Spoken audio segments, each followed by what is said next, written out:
In 2004, the March for Women's Lives planted a seed that was grounded in a simple truth, that Black women deserve justice. That seed quickly grew into New Voices Pittsburgh. In the beginning, we had a lot of hopes, a lot of dreams. We had a big vision for young women of color in this community.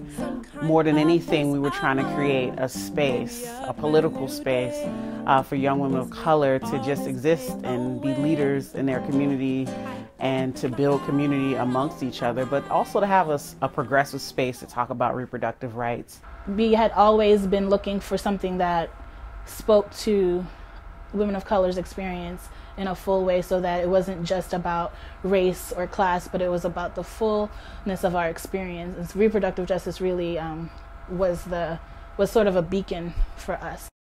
When people talk about women, when they do studies about women, in general, they're not talking about women of color, because 9 times out of 10, the women do not look like us, okay?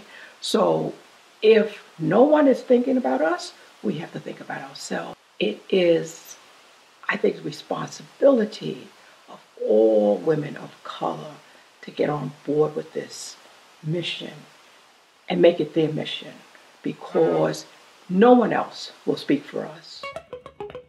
New Voices Pittsburgh was an ambitious model from the start. It existed to forge paths previously uncharted in Pittsburgh. In the early days, it was blood, sweat, and tears, and we were really, creating something really cool out of nothing.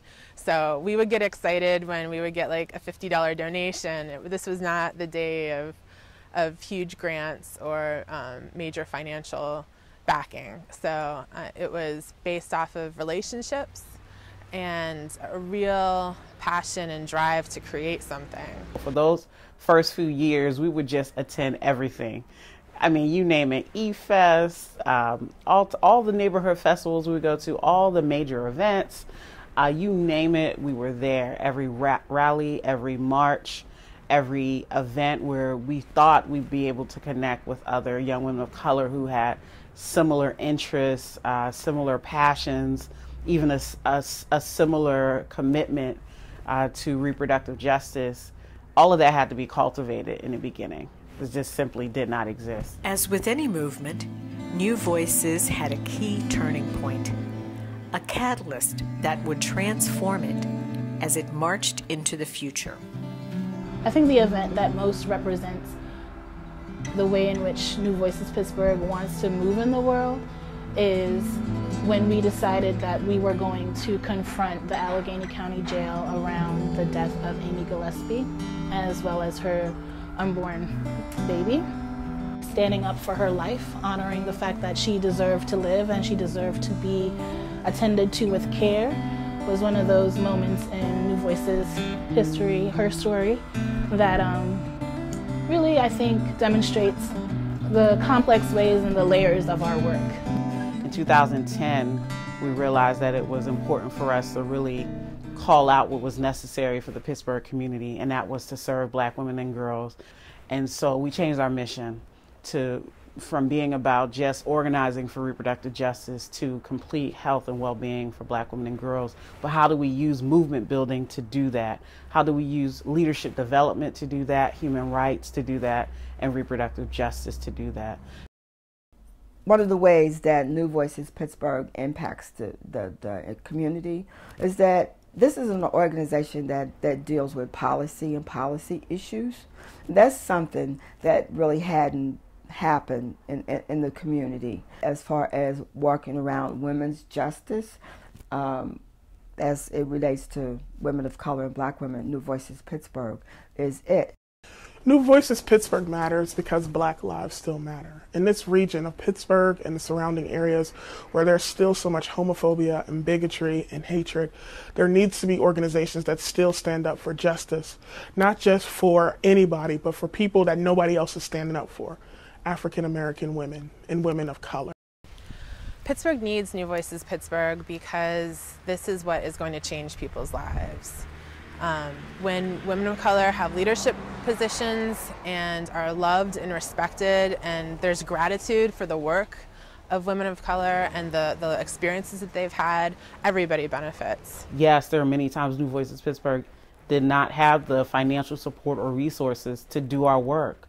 There are many times that staff members have sacrificed or board members have sacrificed personally to advance the work of New Voices Pittsburgh. But now, after 10 years, I'm proud to say we made it. And for that, we can say for all the things that we were fearful of, now there's so much more we can be proud of. We want to create a movement that supports women interrogating these external systems, but also provides spaces for them to create the alternative realities that they want. I'm excited about really having that movement building work that we've been doing become so visible, so palpable, that people can't resist but thinking about, okay, what does it mean for me to be well? Organization has evolved from an idea, a thought, a strong belief, a group of people coming together who strongly believed in the mission of New Voices Pittsburgh, to this incredible organization that has spread beyond Pittsburgh, beyond Pennsylvania, has national recognition, where we find our founder and other members of the board at the White House and at the table where policy and decisions are made. They called me the Grand Dame because I was one of the founding members and one of the women in the of the old guard, so to speak, who is continuing to march with them and to walk with them every step of the way. So I feel extremely proud, but I'm also feeling that these young women, that I am standing on their shoulders and that they are my mentors because they have helped me to see things in a new light. I want the community to be able to say that New Voices Pittsburgh made a difference, that New Voices stood for something, that it was a bedrock in the community, that people could trust what was coming forth from New Voices, and that it was on a cutting edge of making a difference and creating equality and justice in our communities. The New Voices journey is far from complete. In many ways, it has only just begun.